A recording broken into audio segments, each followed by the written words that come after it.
G'day guys, you're back with MiracleMAX. Today in the lab we're looking at a Roborock H6 stick vacuum cleaner that is only mostly working. I'll show you what's wrong with it next.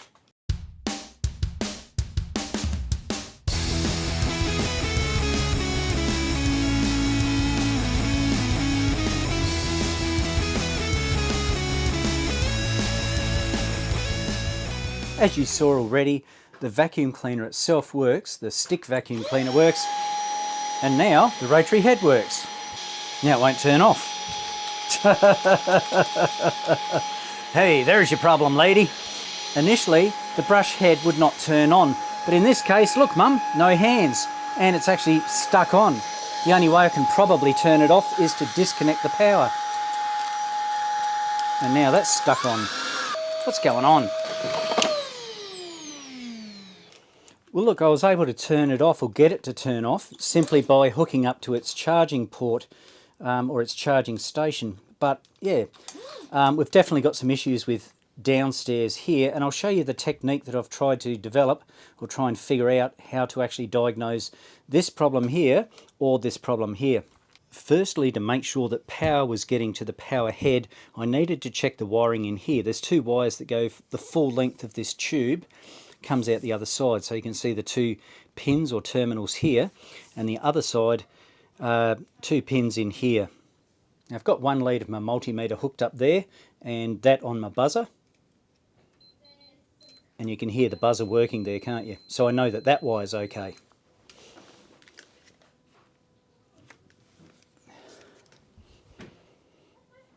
The wire over this side, you can hear that buzzer, so I know that the wiring going to the power head or the brush head is okay. This style of vacuum cleaner, stick vacuum cleaner, has a sense technology on it. In other words, it can figure out if the brush head is attached or if it's not, and therefore when it goes into that mode, when it figures out that the brush is attached to it, it'll go to a faster speed.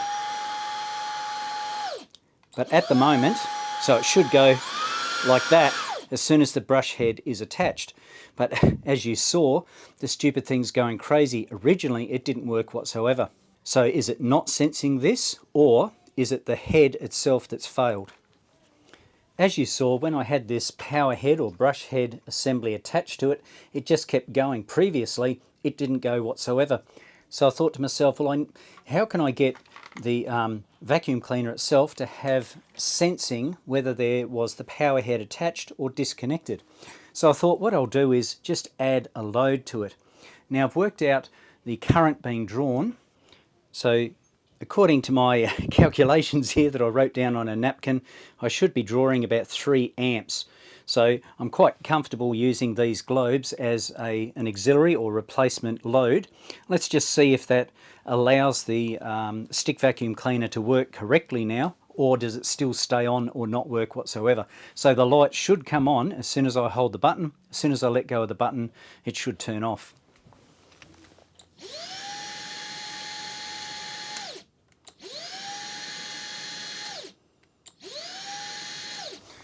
There you go, so you can see that the vacuum is operating correctly. So in actual fact the problem is within the brush head itself. I've got it connected to my oscilloscope at the moment.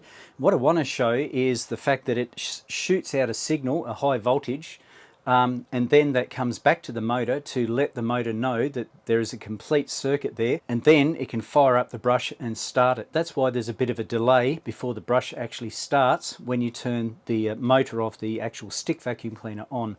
So I've got it on single shot at the moment. So let's have a look and see what happens when I switch the vacuum cleaner on. Can you see that? There's a single shot straight up there, then it flattens out. I've now put it on auto setting there for my trigger to hopefully that'll give us an idea of what happens next after that initial voltage surge. Let's shoot it again. See that drop back down again? Cool. Alright, so that shows that it drops back down in voltage. Why? I've only got my oscilloscope hooked up. That's not a load. And of course, as soon as it sees that there is no load, it doesn't pump voltage down the tube to go to the actual power head or the brush head. As I showed you, just by using a lamp as a load, that indicates the load that's needed to keep this here guy going.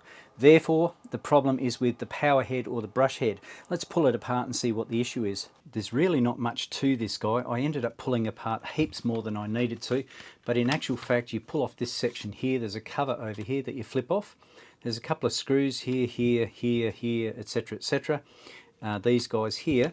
Then this section here hides all the circuitry, which I didn't realise at the time. I went way over the top. Of course, this guy doesn't want to come off now. Come on, fella. All right, let's get him off. Use a bit of max muscles there. And if you have a look, the circuitry is actually really, really simple. Let's have a close look. These are the two wires that come up from the controller themselves. And you can see there's a couple of resistors here, a little tiny capacitor, and there's what looks like a MOSFET over here, another capacitor, and it goes off to the motor. Now, we could check this and make sure that there's got continuity through the motor itself. So let's do that. If we touch there and there, it should be there should be continuity there, shouldn't there? Otherwise the thing's not going to work. We're looking at about 2 ohms, something along those lines. It's not a hell of a lot, but we've seen that the motor actually works. Now I'm just going to check these capacitors. I'm not too concerned about my resistors there. I've done a measurement on them and they're okay. If we go to our buzzer, we've got our buzzer over here. You can see that goes there. Okay, so if I come across to my capacitor here, I don't hear a buzz at all. Okay, no problems there. If I come across to this capacitor, I have a buzz. Now why do I have a buzz there? That might be because, let's go to our diode setting and have a look at this MOSFET. You can see that it's all browned off. And we've got a dead short there, haven't we? Either side, across our gate, drain and source. They're all not happy Jan. And that might account for, there we go, that might account for this diode, this capacitor, sorry, having a short as well. If I remove this MOSFET here and recheck this over here, I'm sure this guy will be fine, and this guy here will be the reason that's causing this guy to give the appearance of a short. So I need to remove this first. We'll just chuck some flux on that guy, move him across to center. There we go, there, somewhere there. See if I can get this off without creating an issue. Now it shouldn't be too much of a problem because the SMDs are far away from that, so they're not going to attract. I'm going to use a hot air gun to get it off, by the way, and hopefully that won't be too much heat on there to create an issue. Get that fella going. And what have we got fan speed wise? Not too bad. Sounds a bit sad, this fella. We'll see how we go.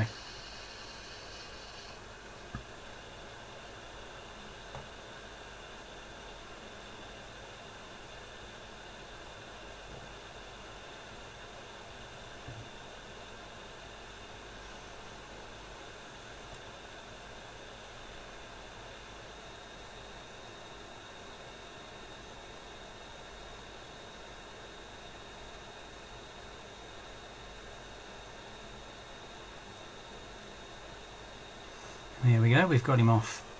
We do have a resistance reading across the motor. It's quite low, of course, but I don't believe that that's an issue because we saw the motor working okay. So I did check this little capacitor and find that it had the appropriate capacitance in it. So it was, I can't remember the picofarads, whatever it was, but it was appropriate. It was correct according to what it was meant to be.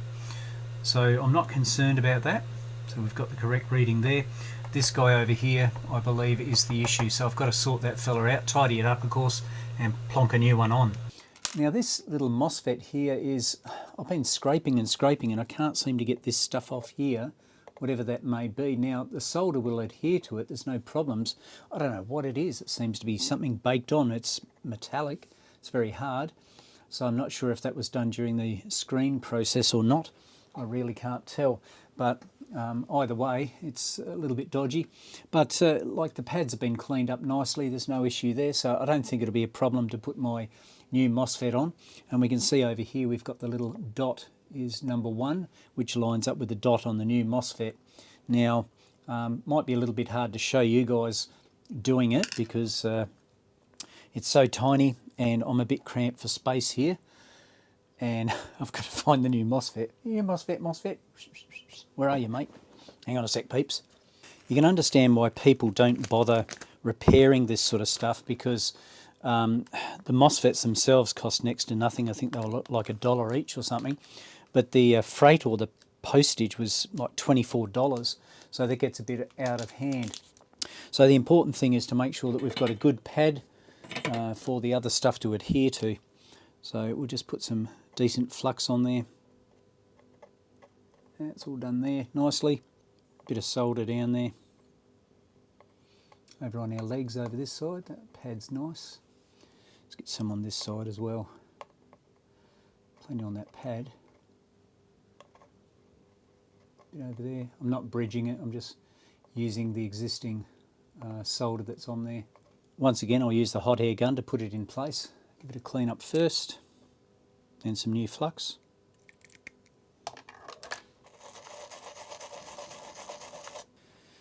And a bit of flux.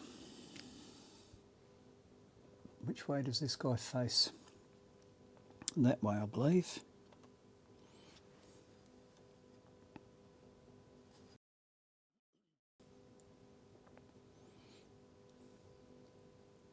There's my pin.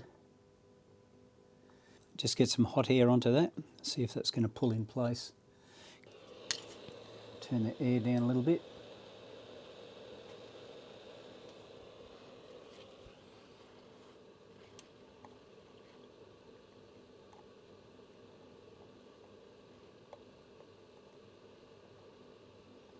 Got that big mound of solder under there, which is probably a bit of a problem. Wants to spin.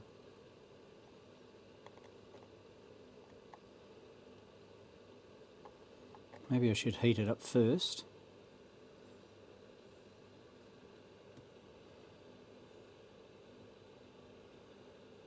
Yeah, that's molten now.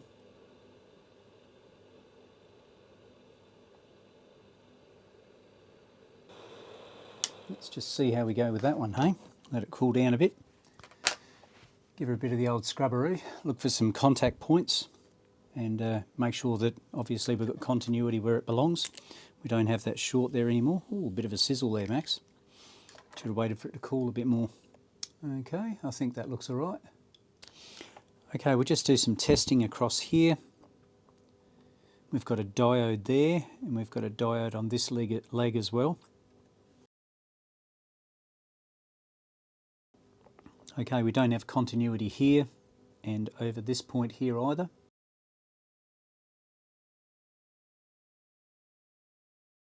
So proof of concept here. Little vacuum cleaner's going, the head is moving as it identifies it back here at the motor assembly itself, the circuitry. Let go of my trigger and it turns off the head, which it didn't do before. It kept going, of course, didn't it?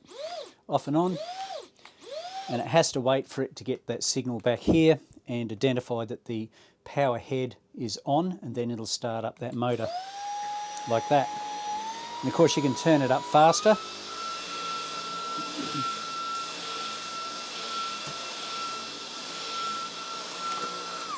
Well, usually Mrs. Miracle catches me out with a vacuum cleaner repair and gets me to do the house, but I'm going to do it on the quiet today. This patch is big enough for proof of concept anyway, isn't it, guys? Okay, happy with the result. That was rather interesting, wasn't it? It wasn't a big fix doing that MOSFET on the power head, but it was interesting to see when it shorted out that the stupid thing wouldn't shut off, and it wouldn't even allow the main circuitry to shut off either. I had to put it on to the charging port. Either way, it's all set, ready to go. I've just got to just screw this fella back together now, and then I can put it back on the stand and walk away from it quickly before I have to do any work. So guys, if you enjoyed this video and you haven't already, please subscribe to the channel, give it a like and feel free to comment down below. Don't forget about that notification bell, hey? You don't want to miss any future videos. While you're waiting for that next video, you can cruise around the channel and have a look at any other videos that might interest you. Until we catch up again, guys, this is MiracleMAX signing off. I will catch you later.